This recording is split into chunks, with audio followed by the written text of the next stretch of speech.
I was 19 years old when my father threw my suitcases down the stairs, laughing like it was the funniest thing he'd ever seen. "You're homeless now," he shouted, as my clothes lay scattered across the steps.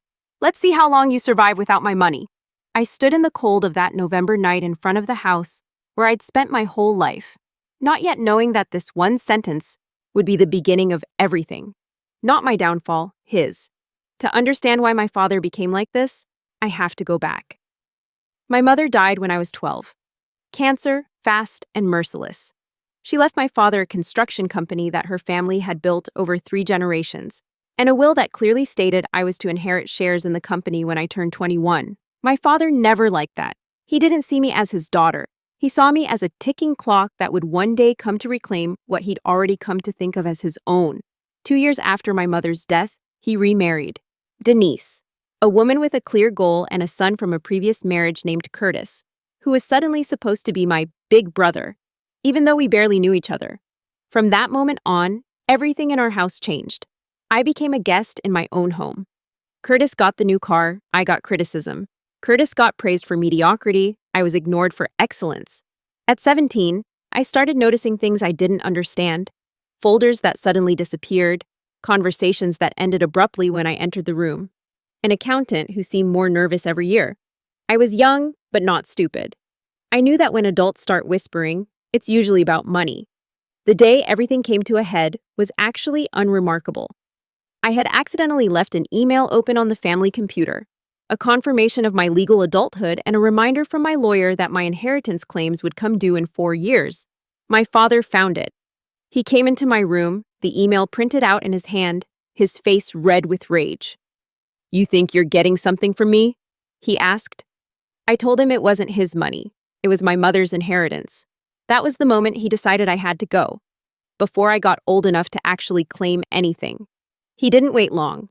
2 months after my 19th birthday, on a rainy November evening, he threw my things out of the window of my own room and told me to go find a new home, because this one now belonged only to him, Denise, and Curtis. That night, I had $230 in my account and a bag of wet clothes. What I didn't have that night was self-pity. I had anger. And anger, properly channeled, is more dangerous than any weapon. I spent the first 3 nights sleeping in the car of a friend from school, Priya, who never asked me a single question. She just cleared off the back seat. After that, a former teacher helped me find a room with an older woman named Mrs. Whitfield, who rented out cheap rooms to young women in need. I took on 2 jobs, days at a call center, evenings waitressing. I rarely slept more than 5 hours, but I had a plan, even if it didn't yet have a clear shape that first night. I knew only one thing with absolute certainty. My father had been doing things for years that weren't clean, and one day I would understand exactly what. I enrolled at a community college for business administration, evening classes, while working during the day. I deliberately chose courses in accounting and business law, not by chance.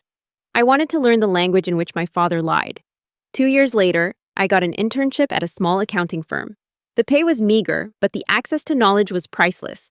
I learned how companies hide numbers, how to double book invoices, how to funnel money through shell companies, how to deceive tax authorities by making profits look smaller and expenses look larger than they really were. While I was learning, I stayed in touch with someone from my old world, Marcus, a former accountant of my father's who had quit years earlier without ever saying why. I ran into him by chance in a cafe, 3 years after I'd left the house. We talked, cautiously at first, then more openly. "Your mother would never have wanted this," he said at one point, staring into his coffee. "What he's doing with the company." I asked him what he meant. He hesitated for a long time. Then he told me that my father had spent years falsifying invoices for construction projects that never existed in order to collect grants and tax breaks. He had diverted money from my mother's trust account, the account that was actually meant for my inheritance, into a shell company that officially belonged to Curtis, but was in fact entirely controlled by my father. Marcus had copies. He'd kept them all those years out of fear, but also out of a remnant of decency he'd never quite lost. "Why are you giving this to me?" I asked him. "Because you're the only one who can still make it right," he said. From that day on, my real work began. Not out of emotional revenge, out of precision.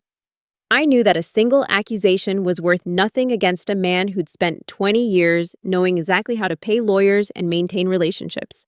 I needed something irrefutable. I took a job at a larger auditing firm that, pure coincidence, as I told myself at the time, occasionally worked with construction companies in the region. I worked my way up. I built a reputation as a thorough, incorruptible analyst. Nobody knew whose daughter I was. After cutting ties with my father, I had even started using my middle name as my official name. For self-protection, I told myself. But in hindsight, it was also strategically smart. 4 years after that November night, I sat in my own small apartment, surrounded by folders, bank statements, and notes I'd gathered over the years. Fake invoices, a trust account that never held the required amount, payments to a company called Curtis Holdings, LLC, which had no discernible business activity, but received six-figure sums every year, and emails that Marcus had secretly archived over the years, in which my father explicitly instructed people to adjust the numbers for the grant audit. It was enough. But I didn't just want enough. I wanted it to be impossible to talk his way out of. I contacted a white-collar crime attorney, someone recommended to me completely independently, with no connection whatsoever to my family. Together, we prepared a report to the relevant federal agency, the Tax Investigation Division working with the Federal Bureau of Investigation, responsible for cases of grant fraud and tax evasion in the millions. I submitted everything: the documents, the timeline, the account activity, and Marcus's statement. He agreed to testify as a witness once an official investigation began. Then I waited. That was the hardest part. Months of silence, no calls, no messages, just the certainty that I had done what I could and that the rest was no longer in my hands. In the meantime, I built my own life. I got promoted. I moved into a better apartment. I had friends who had become family, starting with Priya, who still called every Sunday just to ask how I was doing. I hadn't seen my father since that night. I only heard rumors occasionally that the construction company was expanding, that Curtis was driving a new sports car, that Denise looked ever more radiant in family photos on social media. I smiled too, but for a different reason.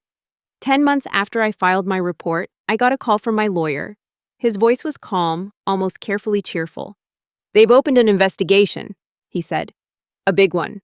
I remember that in that moment, I didn't celebrate. I just sat down and breathed. 3 years of work condensed into a single sentence. What happened next moved faster than I expected. Federal investigators searched the offices of my father's construction company on a Tuesday morning. I know this because an old neighbor, who had no idea about my role in any of it, mentioned it to me weeks later in a casual conversation, as if it were just an interesting piece of neighborhood gossip. I listened, my face giving nothing away, while my heart raced inside. The investigation uncovered what I already knew, and more. Over 7 years, my father had used falsified invoices to obtain government grants for supposedly energy-efficient construction projects that had never actually been carried out at that scale. At the same time, he had systematically diverted money from my deceased mother's trust account, my rightful inheritance, into his stepson's shell company to keep it out of reach of the inheritance settlement. The indictment came a few months later: grant fraud, tax evasion, embezzlement of trust assets. Curtis, who had never really understood what his name had been used for, cooperated with authorities immediately once his own legal counsel made clear how deep he'd been pulled in. Denise disappeared from public life, her social media accounts were deleted. And my father, who had once thrown my suitcases out the window laughing, now sat before investigators trying to explain why an account meant for his daughter had mysteriously ended up empty. I was eventually called as a witness, not because I wanted to be, but because my documentation formed the core of the case. On the day I walked into the courthouse, I saw my father for the first time in 5 years. He had aged, not in a dignified way, in the way people age when the lies they've maintained for years finally collapse. He looked at me, and for a moment, I saw something in his eyes I'd never seen before: fear. "You did this?" he whispered as I walked past him. I stopped, just for a heartbeat. "You said I was homeless now," I said quietly. "You were right. I no longer had a home, so I built one where lies have no place." I kept walking, without looking back. The trial lasted several months. In the end, my father was convicted of multiple counts of fraud and embezzlement of trust assets. The construction company he'd inherited from my mother was liquidated to make restitution to the state and to me. The house he'd once thrown me out of was foreclosed and sold at auction. I didn't get back everything that was originally owed to me, but I got something more important, the certainty that justice isn't always loud. Sometimes it's patient. Sometimes it takes 3 years, a former accountant with a conscience, and a young woman who learned to speak the language of numbers, because words alone would never have reached her father. Today, years later, I work as a forensic accountant. Ironically, I specialize in exactly what my father did: fraud detection, trust abuse, hidden money flows. I help other families uncover things that are happening in the dark.